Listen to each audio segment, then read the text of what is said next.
hello, everybody. Here is Michael from New Left. And today I have very interesting guests. I'm looking forward to this because this will be the first time in our history as my history as an interviewer, that I will be talking to someone from Central/South America. So totally the different sides of our planet.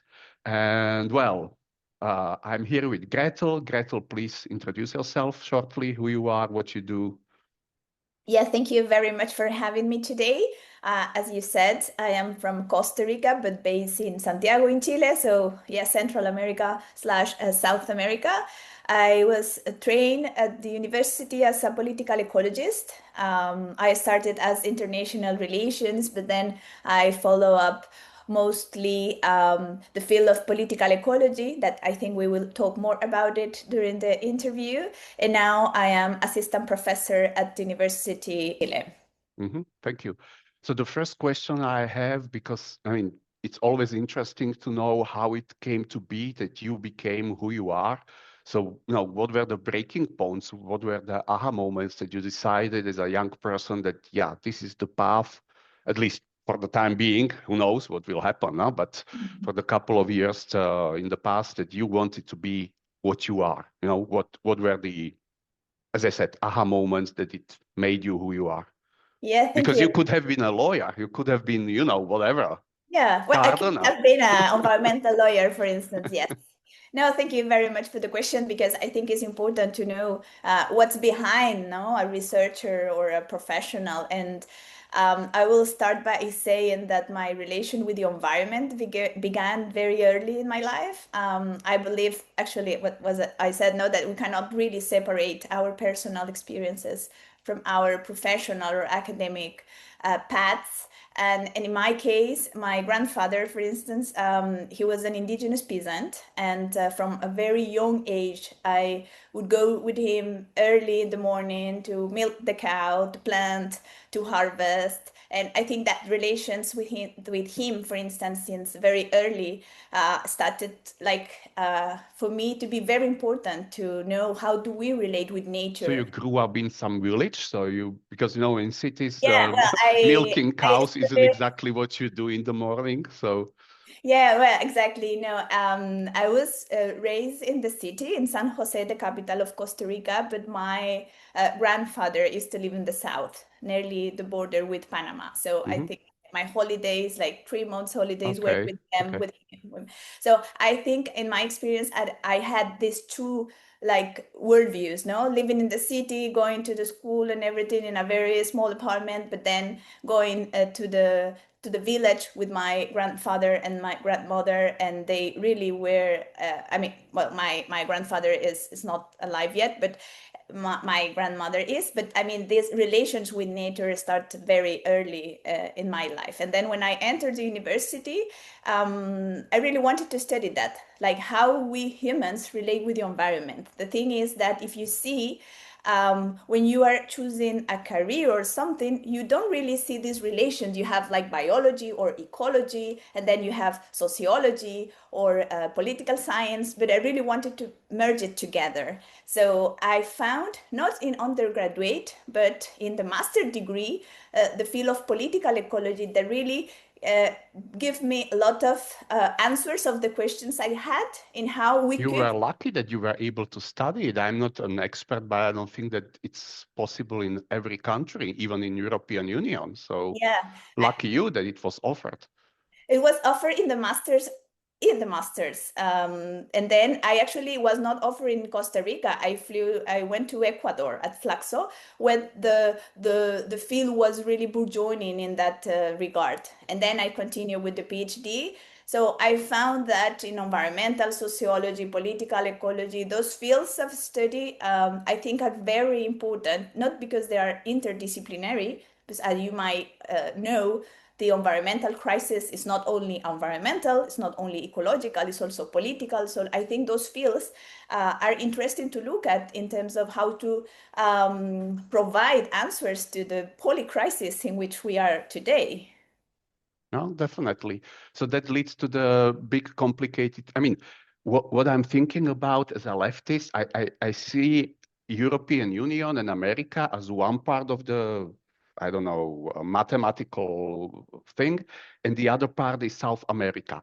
And that's what we were discussing before the interview when we were talking about the possible question is that, what do you think? Is it, might it happen that actually who saves us sort of will be South America? Because exactly as you were describing, you are closer to the nature, at least maybe you are not. I'm just, I've never been to South America, so I can't really say much about it, but that's at least in my mind picture that you are closer to the nature, so you are more aware how fucking crazy we are. And this awareness hopefully leads to some action. And when I was kind of reaching out to you, that was the main motivation, that I've seen data that some South American countries are actually leading in the ecological movements, and as sustainability goes, you are, well, even better than rich countries here in European Union. So obviously something is right in South America. And the question is, is it in your blood? Is it something that you can bring us to Europe, or what is it about that this consciousness is there? Yeah, thank you. I wouldn't say that there's like a region in which you genetically, born like as taking care of the environment, but the hypothesis that you have said that if you are much closer to nature, of course, you know more how to take care of it. And there's plenty of theories, the ecologism of the poor, for instance, that are people who do not fight for the environment because they are ecologists, but because they live with and within this environment. So I think, of course, if we know nature, if we live with it and we know how to take care of it, and we are and we have or developed some kind of sustainable living with it, of course, we are more willing to defend it or to have more consciousness on how to take care of it. But here I would say there are many ways in how to address environmentalism. You might find also big NGOs that want, for instance, to do big conservation areas without people, without the communities that are there, right? That the environmentalism of the rich, let's say, that you might find in the literature. So there are many approaches to look at the environmental crisis. You might have also today all these even scientists that are saying how we can go to an energy transition. But if we look at what are the material investment of that energy transition, you might find that you are reproducing also the same logic of extractivism. So if Latin America is or not the place that will save us, I cannot give like I wouldn't say that. I'm not expecting that you have a crystal ball, yeah. But from the gut feeling, because that's your special kind of situation that you live there as well as in Europe, so you can make a live comparison of the vibe of the people. And I'm not very hopeful in Europe. People are so, maybe I'm wrong. I hope that I'm wrong, but I think people are so consumeristically minded that they are not, many of them, or most of them, I would say, well, if you see not able to change, no? Yeah, if you see the global consumption, of course, European societies consume more, and they have a much more ecological footprint and ecological, for instance, water footprint. They have the more, as professor now in the University of Vienna, Jürgen Blanc said, the imperial mode of living, how those livelihoods are sustained. Exactly. In rich societies, of course, are not disconnected from the extractivism and all the material and energy supplies that they need to take from other elsewhere, for instance, Latin America, but not only Latin America, the global South in general. But what I see in Latin America is certainly that grassroots movements, but also elsewhere in the global South, you might find also very ecologist in Europe, that they are giving answers to this crisis, as you know, and we talked before about it, I work for this global platform, the Environmental Justice Atlas, that we map environmental conflicts worldwide.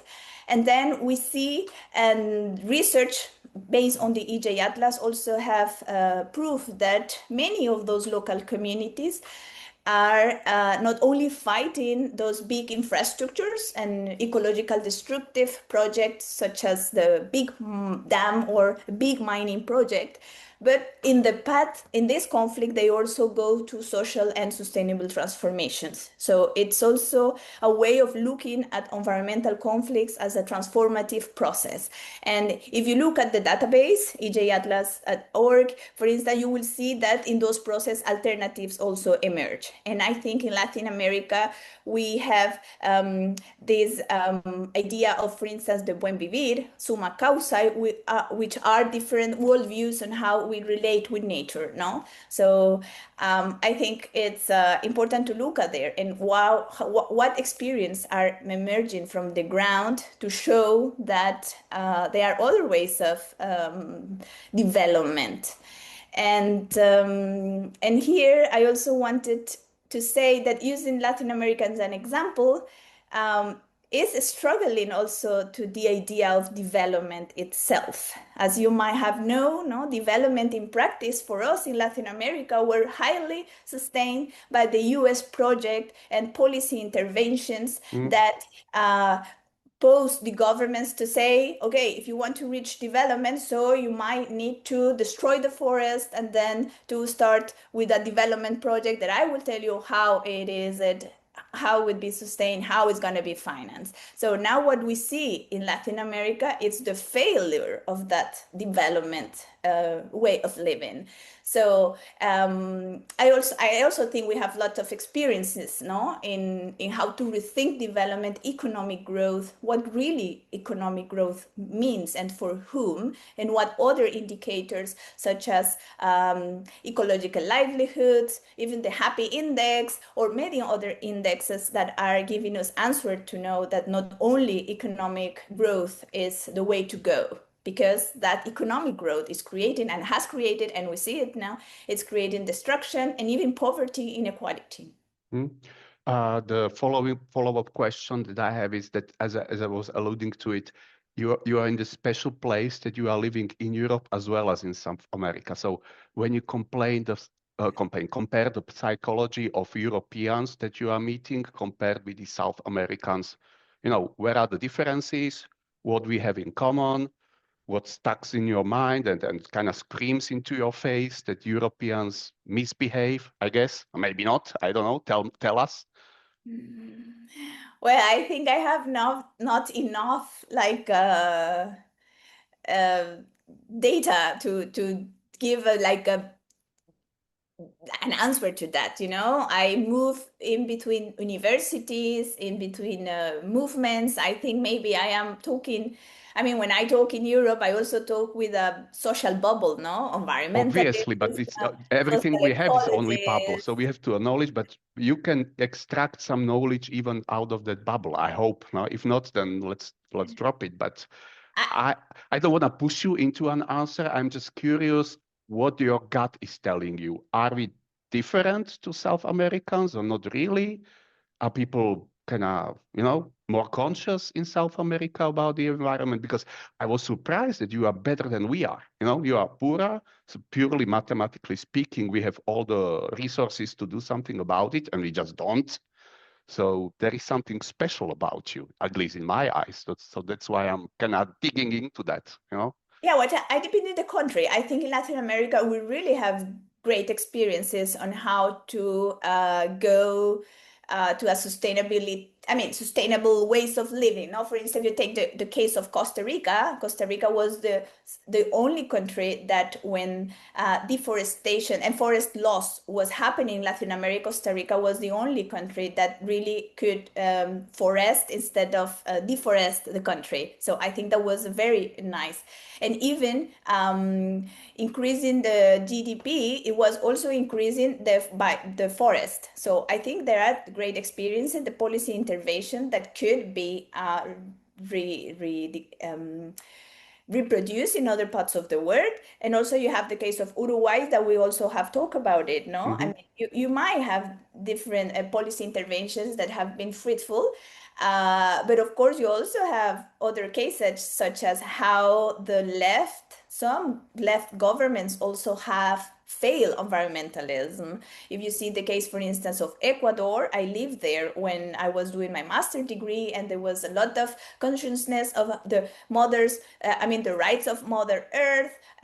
So a lot of environmentalism, it was a very fruitful word in those years. No, was very fruitful for me to study there. But then you look at even the left governments were also pushing for extractivism and more mining projects and more oil extractive projects, for instance. Why did they behave this way? Why did they made this decision that were totally contra leftist thinking?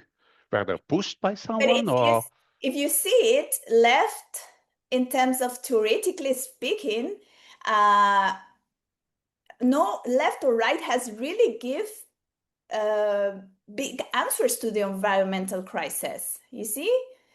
I mean, when you see, for instance, the paradigm of a leftist government, the ecological constraints are not that visible. So I would say that we were asking what the I would interject. I don't think that they are leftists, because for me as a leftist, this is alpha and omega. You know, when we destroy the environment, we will kill ourselves. So, like, if you're not crazy, yeah, then no, you have to acknowledge if you look at other theories as eco-socialism, you might find some answers. But the left itself, what I think there's a big, questions here in Latin America, no, in how leftist governments have also failed. Maybe it's a subcategory of the left. You know, it's not the left as such, but maybe some subcategory. I might not even call them leftists when they are not conscious about the environment and suffering of animals and all the other species, because it's just. You know, if you have at least a little bit of empathy, you will not do it to the animals. No? I totally agree with you, but what we have seen in the region is that even the theoretical words have changed. For instance, in the past, it was extractivism, which is, of course, like the taking of nature and energy to extract and to export to Europe or the US, and then there was the word of neo-extractivism, in how, in terms of ecological extraction is the same, but how the redistribution of those benefits are different. So, and if you see the case, for instance, of Brazil, Ecuador, even Bolivia, you see that poverty alleviation and the reduction in poverty has been because of extractivism. So there are like different two ways in how to use the benefits, but in terms of ecological projects and ecological destruction has been mostly the same. Is the role of the role of the state and how distribution has been made, that it has been different. But this is where I see that environmentalism we're waiting for much more profound changes and sustainability transitions. So that's why the topic of Guatemala is interesting. And tell me otherwise, but the data I know is that they are doing well and they are not destroying the environment, that the well-being of Guatemalans is actually above the average in South America. So, you know, like, correct me if I'm wrong, but that's the data I've seen. That's one of the reasons I want to talk with the people from Guatemala. What exactly did they do differently? Uruguay. Do you mean Uruguay. Sorry, yes. I made a mistake. Uruguay, I mean, so many countries in my head. And the thing is, and that's also a question, what you see is there willingness from us Europeans to acknowledge that you are doing better job than we are in South America? And you know that we are not always the wisest and best and whatnot, because Europeans are very, some of them, not all of them, but very, you know, high-minded, and we are the rulers of this planet and whatnot for centuries. And well, as as competency goes, maybe we should be more humble.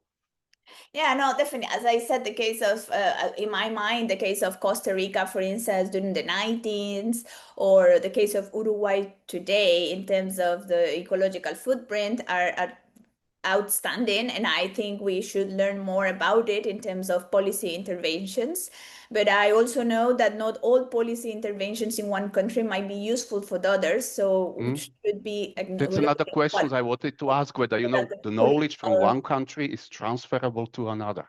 Yeah, I mean, I think many policy and public administrations have told us that it depends on the context, the historical context, the political context, cultural context too.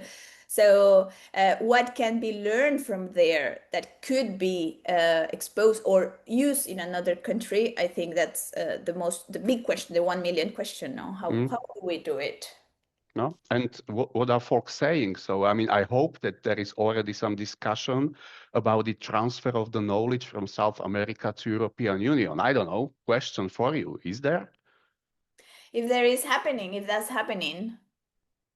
No, I don't know. I mean, is it? Because when I spoke with Austrians, for example, then I'm swimming in the leftist circles here in Austria, so people should be aware. But so far, no one was really aware that South America is actually leading the way in the transformation, that they are doing better job than we are in Europe. We kind of live in our bubble, that we are the best and brightest, and we are not able to acknowledge. I'm overgeneralizing now, but well, I don't see, you know, it should be in the forefront of the discussion that South America is doing a good job. And, you know, what I say to people always, why to reinvent the wheel when someone did already do the job? So just take it and, you know, spare yourself the energy and the time and resources and just, you know, use it when the knowledge is already there. So are we open to that knowledge transfer? What is your experience? Yeah, I haven't worked directly with political intervention. It doesn't have to be politics. It's just the awareness, the willingness to acknowledge that you are better. I think better or not, I think it's quite binary like way of thinking. But what I have seen also is that Europeans have learned a lot about Latin Americans. When you see, for instance, the dialogue among the degrowth movements and the social movements in Latin America, there has been a lot of discussions on what does degrowth mean and what could it mean in Latin America? Because, for instance, in Latin America, degrowth has not been such as attractive concept to talk about. Also, because what I have said, the idea of development and economic growth, no one will tell you that you really want to degrowth. Let's say when you have poverty and you have societies that don't have the minimal resources, let's say. So, but degrowth, of course, doesn't mean that, you know, but how the world has intervened. Maybe they have chosen unlucky description of what they want to achieve. You know, the marketing is important. No? It's like immediately, it's like, the knee-jerk reaction is, I don't want this. Yeah, exactly. And there is a paper precisely on that, and how degrowth was better. I mean, what's not the best concept to look at, but in terms of philosophically speaking, I think it's a powerful way of thinking in how we should behave with how we should behave and relate with the environment. But if you look at, for instance, the Summa Causae, Summa Camaya, Buen Vivir, many other worldviews that come from indigenous communities, from the Andean countries, and even the Mapuche people in Chile, you see that in practice is the same, or there are a lot of dialogue on that. So I think besides to see who's better, who's not, what can we learn from each one of the societies that are pushing for go away to this addiction to economic growth, that I think that's the big problem, no? And how we see and how our governments, even left or right, are pushing into economic growth without really thinking what are the ecological and social dimensions of that and the destruction on that. Because I think history has shown us that, that growth cannot be at expenses of the ecological destructions.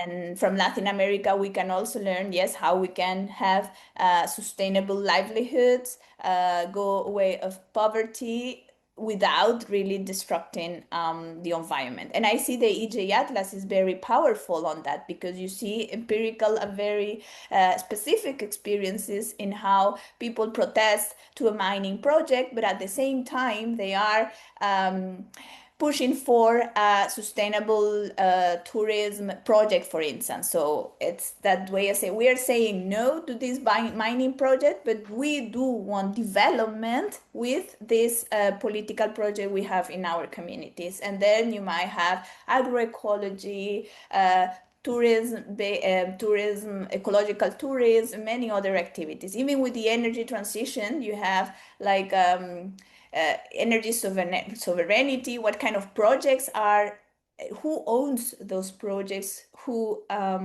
take it, or the participation of the communities in those development models that are more bottom up than top down.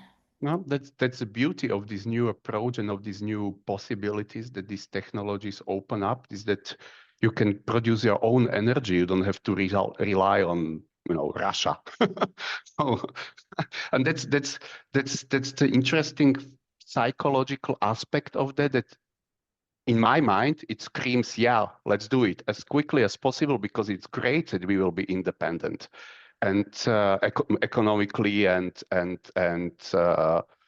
energy-wise independent, or more independent, maybe not totally, but more independent. But I don't see much enthusiasm in European Union. It is there. I'm not saying it's not there at all, but well, we are taking baby steps, not really a sprint. You know, it's not like we are in we maybe 20, 30 years of it wasn't stagnation, but it wasn't exactly ambitious changes ahead of us. No.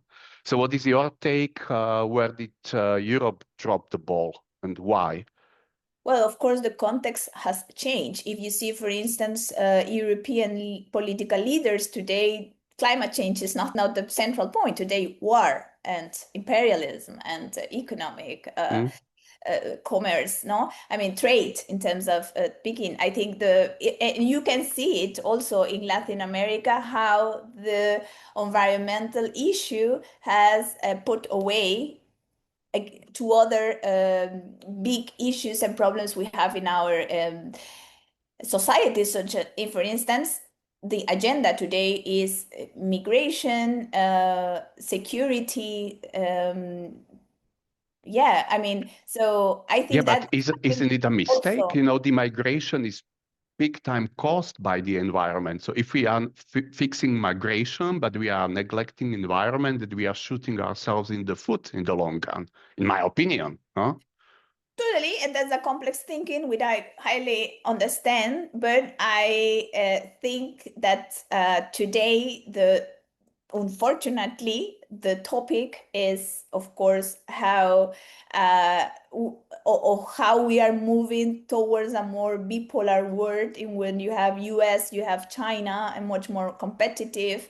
And I want to see what I am seeing also in Europe, in this idea of the European project based mostly on cooperation, no borders. You see how this idea, philosophical way of thinking after the Cold War, it's changing today. Today you see military interventions, you see a powerful economy as US going away from the international organizations. Also what we have witnessed in Palestine, or what we are witnessing, no, in Palestine and Ukraine, even in Venezuela, and you see that in the end the international organizations can do nothing on that. I mean, instead of saying, oh, something much more figurative, or not really pushing towards a big change. So you see also like a crisis of the international system today.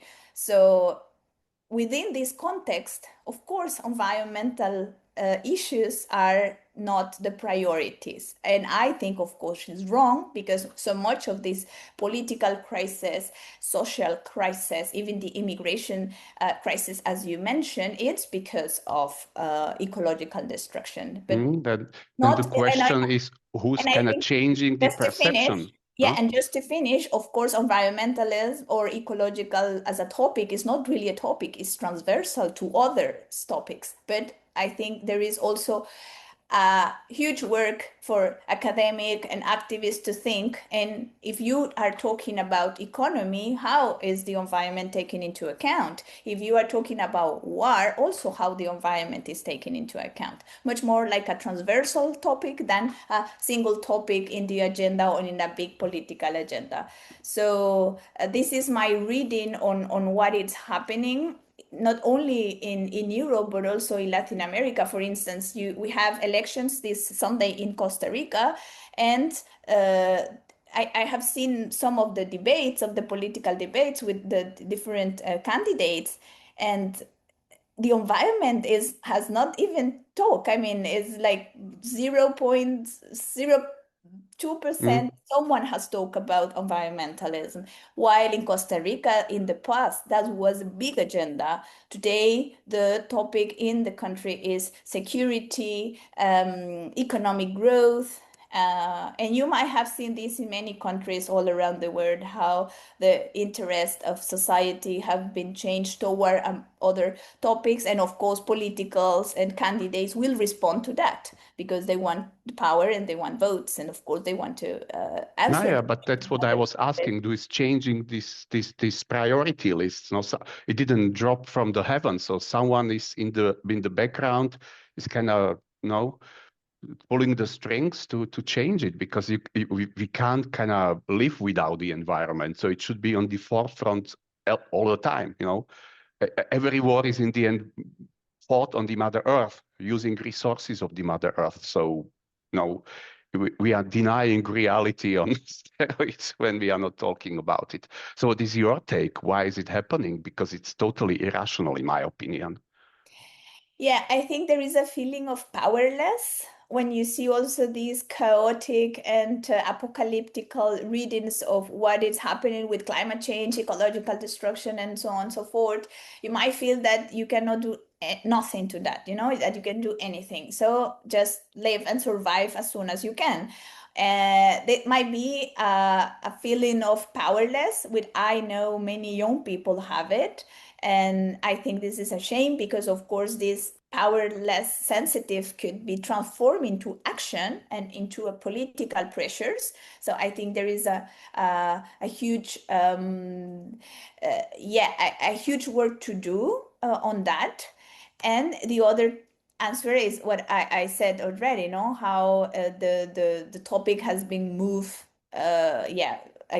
besides other topics like much more important or so.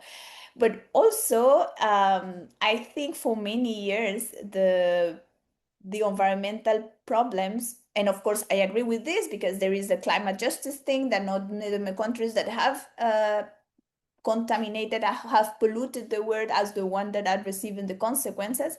But what you see, how also the global north has been affected by floods, water scarcity. You might see that is not only that the global south will survive and live the consequence of ecological destructions. Now we have it both in global north and south. So I think there's also one answer, and the other is that this feeling of powerless is also brought because what country would be the one who gives the answer to that? This, when you see the crisis of multilateralism that we are seeing, of course, it will be impossible to put all the countries together to have commitment to the ecological crisis. And you have seen in the COPs, in the past COP in Brazil, but also in many other COPs, that the agreements, but in the end is not compulsory for them to respect them. So you arrive 1 year again, 1 year after, and saying, oh, I haven't had the opportunity to decrease my ecological footprint or my CO2 emissions. So I think it's also a problem that there is no commitment, global commitment besides the discourse. So this is also a way to go, how we can turn the commitments that countries are making every year to real commitments. What I'm hearing from you, and also what I'm seeing, is this, I will call it short-termism, this thinking on here and now more is prioritized compared with the thinking about the future. And this is maybe a question and something that I've seen in human beings, that we are not very good at strategizing, most of us, I guess. And this is probably the manifestation, or the wildest manifestation of this phenomena, that in the end, if we are neglecting this problem, it will grow bigger and bigger and bigger and more expensive. So we're actually shooting ourselves in the foot in that way, that when you are not addressing it today and we will postpone it to the future, it will be just more complicated to do something about it. And if we are not stupid, we should know that, we can hide from it. Like this is the only planet we have. So, where should we go? So how do you see, what you think, and when you are talking with people about this, how to tackle this? I don't know how to put it. This human willingness to neglect reality or deny reality, or how to say that we are actually making it worse just by pretending that somehow it will fix itself by itself. It's like fairy tale thinking, really like 5-year-old children, Yeah. It's not very adult. Yeah, totally. Well, I think the only way is to transform our economies, economic models, energy system, and relationship with nature. As I said, now if we don't have that relationship, we don't know nature, live with it, love nature, it's impossible to take care of it. And I think there is also a crisis of, it's not my case, but I know that many children think that the food comes from the supermarket. What do we do with that, no? For instance, if I live in the city, I even take my son to say, how we milk the cow, to reproduce that kind of life and childhood that I had, because I want him to know that the apples come from a tree, and that tree needs water and that needs nutrients, no? But I know many children today thinks that the food comes from the supermarket. And I think this is a epistemological crisis, because they don't know they are rooted into an ecological system. So I think we should start from them, because recycling at the schools is not enough. No, how we change that epistemological crisis and in which we are, that comes, of course, from many years back when nature was separated from the the humans. Maybe it goes hand in hand with urbanization, no? That the more people live in cities, the less they are, as you were, exposed to the village life, and you never seen an apple tree. That's one of the explanation. But even in the city, you might have like cities, urban agroecology farms in the city. There are many ways to go, no? But I totally agree with you that if you live in a big building, how will you see it? But I think there is big educational tools that we might think for the new and young people that at the same time, they are in front of a computer 24 hours. So I think there is also how we go away of that to the real world, to the material world, to touch the land, to see it, to plant, to harvest. I think those experiences are very important for us to reconnect with nature, because I think that's the much more, the big crisis is what we are, and we feel disconnected from nature. And I think indigenous communities and peasant communities show us that we should be reconnect. So I think even if it's quite optimistic, idealistic, philosophical thinking, I think that's the much bigger crisis in that regards. And also what it gives me hope, of course, is not these abstract promises that we see at the global level, but also the real experiences we see, communities defending their territories, the indigenous knowledge systems that so far they are, at least in the last 5 years, they are being used by the IPBS and many UN institutional know how to bring the indigenous knowledge into the policy making. I think we have also to, but how we can learn also from these grassroots movements. Yeah, and there is a lot of collective practices on care, reciprocity, sufficiency that I think we should look at them, because if you wait for the governments to make a change, you will end up by waiting. So I think from the bottom up is the best way to look at. And these are not marginal stories, no? They show the different ways of organizing life are possible both in the global north and south. Of course, it would be better if you have the policy interventions and you have like a global committing towards that. But I think the material experience at the local level show us that change is possible in different ways. This leads to a question about, as you were alluding to it, education. Is the education in South America significantly different to the education in European Union? From what you have gathered and information, that are the children in the schools more exposed in South America to, well, you know, that supermarket don't bring you the apples and milk and whatnot, that it's, you know, like crazy. Yeah, I think it depends. I have seen many disconnected people in both Europe and Latin America. So it depends. It depends also about the values of the families and the values of a society, you know. It depends a lot on that. Yeah, but of course, I mean, if you live in Costa Rica, you have less urbanized and less big cities, no? Go to the field, it's quite easy. I mean, in 1 hour, you can be already in a rural space. So different than, I don't know, New York. Yeah, but the problem is that 50% or more than 50% of the world's population are living in cities. So without education, many of those children will never learn that apple trees are really a thing.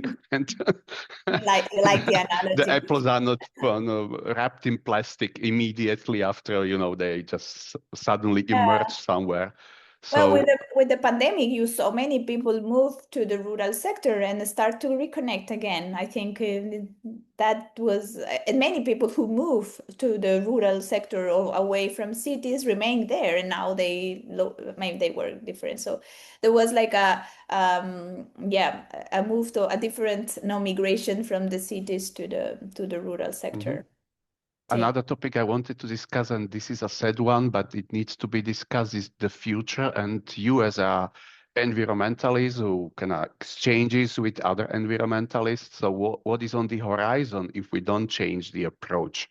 You know, what the middle of this century or the second half of this century will look like if we, as you said yourself, deprioritize environment and war and economic growth and, I don't know, craziness will be the primarily topic of the politics, and not how to save our asses from what's on the horizon, because we talked about it. It's already terrible, and this is just the beginning. So what are the folks saying? So what might be the worst and the middle scenarios? What will be happening exactly for those children who believe that apples are coming from the supermarket? Yeah, when you see the scenarios, you different. I mean, in climate change policies, you define the different scenarios regarding the CO2 emission, the killing curve. And when you see the worst scenario is really worse. I mean, so I cannot predict, of course, the future, but regarding ecological pressures, climate instability, biodiversity loss, water scarcity, both in the global north and south, will be much more disruptive. And what is also important to have here into account is that these impacts will be highly uneven across regions and social groups. Of course, it's not the same living or be a rich person that not being a rich person. How you can adapt to the ecological crisis is different in different ways. If you don't have water in the tap water in your house, you might be I mean, you might be able to buy, but some people would not be able to buy water. So I think that it would, of course, increase inequality, and different societies will be adapt, let's say, differently. And here, And sorry to jump in, so you know exact data, what are people saying about what is gonna happen if we don't wake up and don't fix our problems and just pray that it somehow fixes itself by itself? So what, because you know, this is too ephemeral what you're saying. Are there any real scenarios? What is going to happen in this particular part of the world? Did you hear something about that? I And mean, I'm maybe focusing if you on see Europe all now, primarily, because we are living here. And when this, you see all they have put some kind of end date, which is 2030, which is only yeah, 4 years. ahead. So many global agreements have used that date. Exactly why, I don't know, but I think it's a low motion process. It's not that from 1 year to another. I think many of what I am describing, we are seeing it now. So besides having a specific temporality, I would say it's much more as a slow motion process that we are looking at. That of course it will increase, it would be worse, but we are living it now. For instance, if you see, for instance, I don't know, plastic pollution, that has happened in a very short term when plastic. You mean the islands in the oceans? The island, but also the microplastic we have in our bodies. That has been a process and a systemic, systemic pollution towards. So if you have asked me for that 10 years ago, I would have said, I don't know, 2026, but it is a slow process. So I think those temporalities are important to look at in terms of how this destruction is already happening in that regard. And I think how will the futures look like until today? We are facing I don't know, like the fourth revolution, or the artificial intelligence. I think how today we are facing this big challenge has also ecological and social constraints. AA, for instance, it's like immaterially printed as clean, no? Artificial intelligence you have in your computer and so, but if you look at what's the ecological footprint behind it, it's enormous, no? Massive energy consumption, water use for data centers, extraction of minerals for hardware, and increasing electronic waste. So I think that's going to be a big challenge in the next years, ecologically speaking, but also socially, no? I mean, the labor issue also, no? How many robots will be changed by human people doing the same job? So I think there's also a big crisis that it's in the future, if we don't manage it well, and if we don't do it democratically and with equity in mind, how it's going to be, and how it will reinforce, of course, extractivism, not only for natural resources, but data, attention, human labor, and of course, as the history has shown, no, particularly affecting the much more marginalized communities. So I see this as a big challenge for the next years.